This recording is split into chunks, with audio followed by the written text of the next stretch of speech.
오늘은 누가복음 9장 1절에서 17절까지 말씀입니다.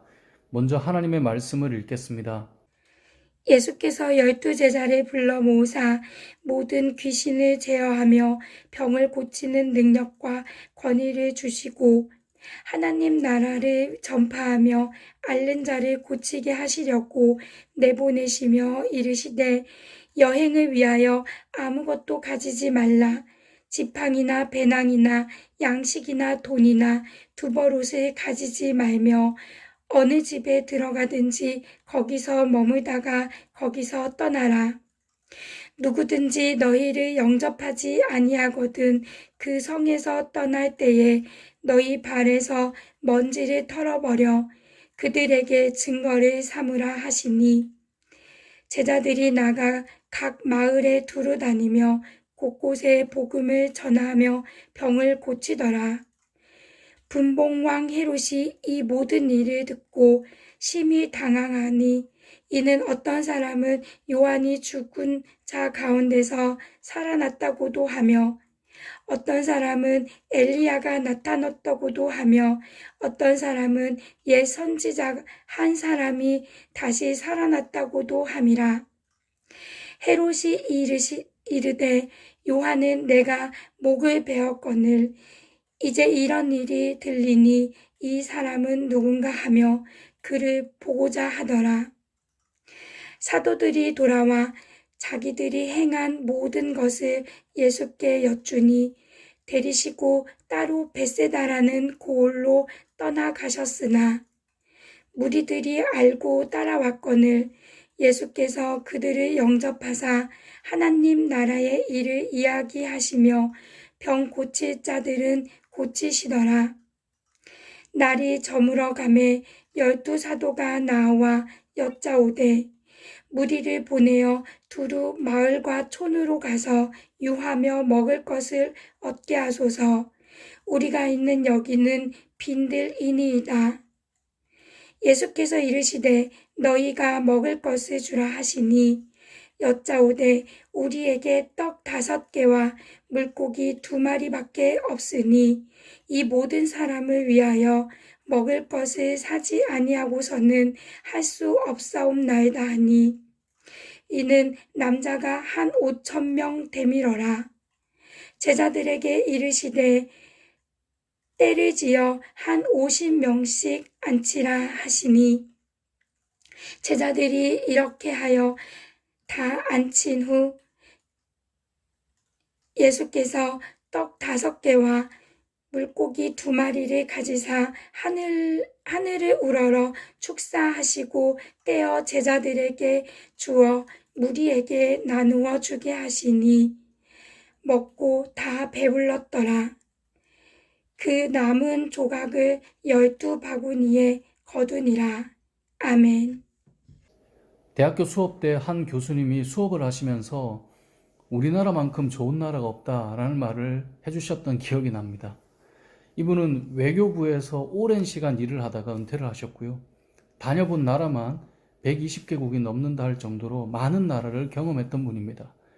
그런데 그런 분이 벌써 20년도 훨씬 전인데 그 당시 우리나라가 참 좋은 나라라는 말을 해오셨습니다. 여러분들은 어떻게 생각하십니까? 지금의 우리나라 어떻게 느껴지십니까? 우리 안에서는 여러 일들이 일어나고 있고 또 우리가 볼 때는 이게 문제야 이럴 수도 있지만 저는 그래도 우리나라는 참 좋은 나라다라고 생각을 합니다. 때로는 본인이 지지하는 어떤 정권일 때는 좋은 나라였다가 또 그렇지 않을 때는 나쁜 나라였다가 왔다 갔다는 분도 사실 계시기도 하지만 분명 제가 20년 전부터 아니 그보다 훨씬 더 전부터 외국을 다녀본 사람들마다 우리나라는 좋은 나라야 라고 했던 말을 저는 계속해서 들어왔던 기억이 납니다. 어떤 분은 우리나라의 의식 수준이 낮다, 도덕 수준이 낮다라고 말하는 사람도 있지만 저는 그 기준을 우리가 부족한 것을 자꾸 가져와서 비교하니 그렇게 볼 수도 있겠다라고 생각하지만 사실 잘 생각해 보면 지금도 유럽에는 이 유럽에 가서 카페에 핸드폰을 잠시 올려놓으면 핸드폰 사라집니다. 우리나라 카페 가보셨습니까? 핸드폰이 아니라 노트북에 올려져 있고 사람이 없어도 그대로 있어요. 외국에서 예를 들어 지하철에 자리 잡겠다고 가방 던졌다가는 그거 들고 사라져 버린다잖아요. 우리는 가방 던지고 막 이런 일이 요즘은 없지만, 아무튼 우리는 성격이 좀 급하고 또 다혈질이다 보니 뭐 줄을 서거나 신호 기다리고 이런 게 좀 약하긴 해요. 하지만 그것도 요즘엔 엄청 좋아졌죠. 좋은 나라입니다. 그런데 좋은 나라라고 말할 때 어른들이 꼭 말했던 것이 그거였던 것 같아요. 먹고 사는 것이 어느 정도 이제 해결되는 것. 야, 우리 때는 이랬는데 너네 지금 너무 많아서 음식이 남아돌아. 뭐 이제 이렇게 말씀하는 거. 그리고 밤길을 안전하게 다닐 수 있는 치안 문제. 그리고 아플 때 갈 수 있는 병원의 접근성 같은 것이 늘 빠지지 않고 나오죠. 야, 우리나라 봐.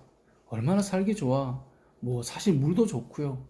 공기도 사실 좋고요. 뭐 요즘에는 이 미세먼지 때문에 문제들이 많지만 그래도 좋은 나라예요. 그만큼 나라가 좋다는 것은 국민들의 삶의 질이 높아진다라는 것을 의미할 것입니다. 뭐 요즘은 미국이 예전 같지는 않지만 예전에는 미국 시민권자라는 그 하나만으로도 어떤 나라든 여행을 안전하게 다닐 수 있었잖아요. 나라의 힘이 국민을 보호하는 거거든요. 미국 사람 잘못 건드려서 미국과 그 개인의 문제 같지만 외교적 문제가 일어날 수 있기 때문에 한 사람의 문제가 아니라 국가의 문제로 연결되고 이제 그래서 안전했던 거죠. 그러면 좋은 나라, 먼저 이런 생각을 할 수 있었다는 겁니다.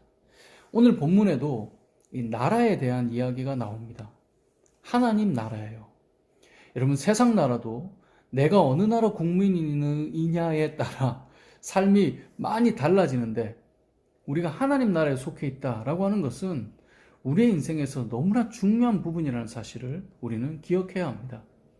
그래서 예수님께서도 제자들을 부르셔서 이 하나님 나라를 전파하도록 하셨다고 2절에서 말씀하세요. 그리고 6절에서는 이 하나님 나라를 전한다라는 것을 다른 말로 복음을 전한다라고 말씀하고 있습니다. 하나님을 떠난 사람들이 다시금 하나님께로 돌아올 수 있도록 죄로 끊어졌던 다리를 예수님께서 다시 놓으시고 예수님을 통하여 우리는 다시 하나님께로 돌아갈 수 있게 되었습니다. 바로 이 사실을 전하기 위해 제자들을 부르시고 보내신 거죠. 이게 바로 하나님 나라거든요. 그리고 이 하나님 나라는 치유가 되고 회복이 되는 나라였습니다. 여러분, 오늘 말씀을 다시 한번 읽어볼까요? 2절을 읽어보면 이렇게 말씀합니다. 하나님의 나라를 전파하며 앓는 자를 고치게 하려고 내보내시며. 자, 하나님 나라를 전파하면서 앓는 자를 고치게 하려고 뭐예요? 내보내요.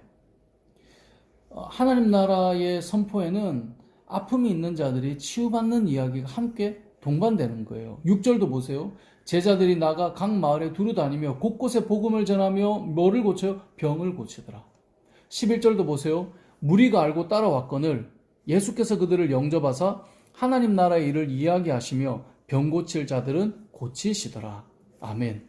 자, 예수께서 그들을 영접하사 하나님 나라의 일을 이야기하시며 뭐예요? 병 고칠 자들을 고치셨다는 거예요. 하나님 나라와 함께 일어나는 역사는 치유와 회복이었음을 오늘 본문은 말씀하고 있는 겁니다. 하나님께 나아가는 것은 죄로 인해 무너진 인생이 또 병든 인생이 치유되고 온전해짐을 말씀해주고 있는 것입니다. 하나님으로부터 멀어지는 것은 우리의 삶이 무너져 가는 것이고 우리의 삶이 깨어지는 것이지만 하나님께로 다시 돌아가는 것은 무너진 우리의 삶이 다시 회복되는 것을 말하는 것입니다. 하나님 나라는 병들고 상처 입고 무너진 우리를 회복시켜 가시는 나라를 의미합니다. 뿐만 아니라 오늘 본문에는 오병이어 사건이 나오죠. 이게 다른 복음서에 비해 설명이 좀 짧은 편인데요. 오병이어 사건은 굶주리고 허기진 자들을 채우는 내용이잖아요. 이게 무슨 말일까요? 하나님 나라는 우리를 채우고 충만하게 하신다는 것을 알려주고 있는 말씀인 것입니다. 여러분, 예수님을 믿는다는 것은 이제 우리가 땅에 속한 자가 아니라 하늘에 속한 자가 되며 하나님의 돌보심을 받는 자가 되며 하나님의 치유를 경험하는 자가 되며 하나님께서 먹이시고 입히시는 자가 되며 하나님의 그러한 백성이 된다는 것을 의미하는 것입니다. 그것이 예수님을 믿는 것이다 라는 의미예요.